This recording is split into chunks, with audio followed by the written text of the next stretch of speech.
Nick Roes, my guest on this Good Morning, says that there are still more than 1,000 colleges and universities in this country where tuition is no more than $2,000. His book, America's Lowest Cost Colleges, will show you how to find them. We're back on Good Morning. Boy, do I have a question that might give you a migraine if you didn't know the answer. There are more than 700 colleges and universities across the United States for which the tuition is $2,000 or less. I don't know what you're paying, but a lot of people out there are paying considerably more, especially if their children go to Ivy League schools. Well, if they had this book in hand before they made the decisions, America's Lowest Cost Colleges, a comprehensive directory of over 1,000 fully accredited colleges and universities with low or, get this, no tuition. We have with us on this Good Morning the person who put out this book, who wrote this book, Nick Roes. I guess you wouldn't say wrote it, you compiled the information, Nick. Right, it's more work than, it's more typing than being an author of a novel or something like that. What led you down this path? Why did you decide to gather this kind of information together? A college education is the second biggest investment that a family makes next to buying a house. And I had gone to college, and my dad had been sacrificing much more than I really realized at the time. So this was almost like a penance for other parents who were sacrificing and suffering. You don't want to deny your child an education. You don't want to deny them the best of everything, really. But you don't have to spend an arm and a leg to give them the best. And so many people are spending an arm and a leg and mortgaging their homes and going into debt for almost the rest of their lives, not just the parents, but the students. This information is not a secret.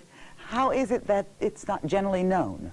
It's mostly the consumer's fault because people don't comparison shop for their college education like they do for everything else. I know people that go to the store for coupons to save 15 cents, and yet we're spending $10,000, $15,000. They don't bat an eye. 20,000 if they're going to Sarah Lawrence, right, or some of the... The schools have found out that they can keep raising the tuition and they don't affect the level of applicants that they get, either the quality or the quantity. So it's partly our fault for letting this situation happen. If people did comparison shop more, then they'd have to be more responsive to the public.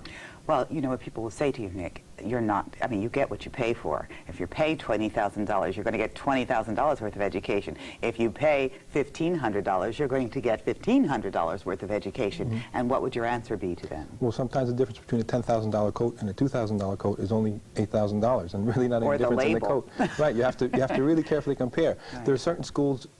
It's like starting out with one hand tied behind your back when you owe $30,000, $40,000, $50,000 right after you graduate. And you can check certain things that even the Department of Education would agree. The Secretary of Education said if you pick the best 50 schools in the country, there'd be just as many low-cost public schools as high-cost private schools.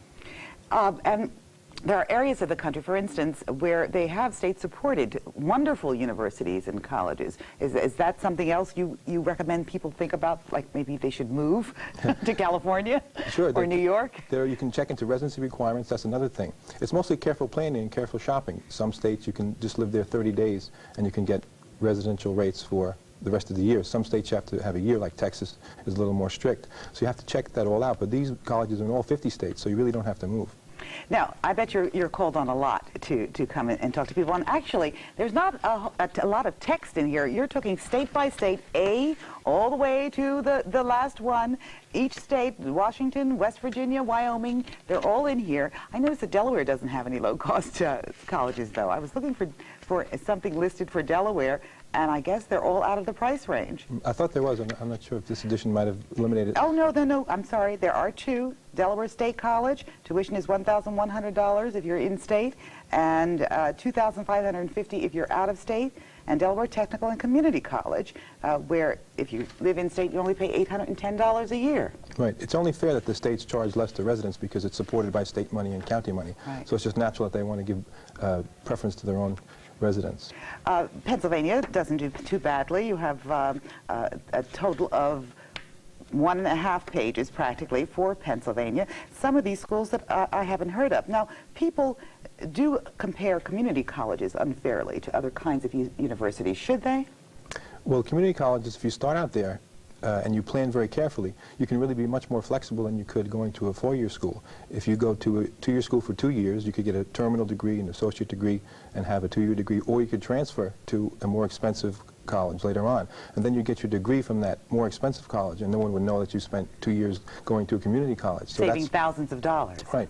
That's a terrific idea, and that option is open to so many people who don't exercise. You could usually live home, get mom's cooking, stay around the house longer.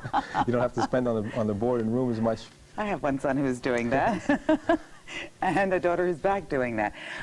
So when you do a checklist for people, what do you recommend, Nick, that parents do besides buy this book and check it very carefully? Just be sure that what they're paying for is something that they're really getting. A school like Harvard or Yale, when you have that on your resume, that impresses people. That's probably worth the extra money. But is it really as impressive in undergraduate school these days, at Harvard or Yale, a Sarah Lawrence, as compared to a Temple or a St. Joe's University? Well, if two persons went right out of college, the Ivy League school would have a little bit of an edge. But after your first job, then they look more at your experience really than what school you went to. So almost any school that you go to, once you have some experience, they look more closely at your experience in that field.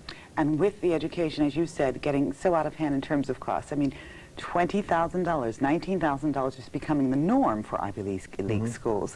I bet we're going to see a lot more people looking for this. Is this on the bookshelves? Yes. Okay. It's called America's Lowest Cost Colleges and compiled by Nick Roes. I thank you for joining us on Good Morning, Nick. Thanks for having me. Okay. And we have lots more Good Morning, so stay awake and stay with us.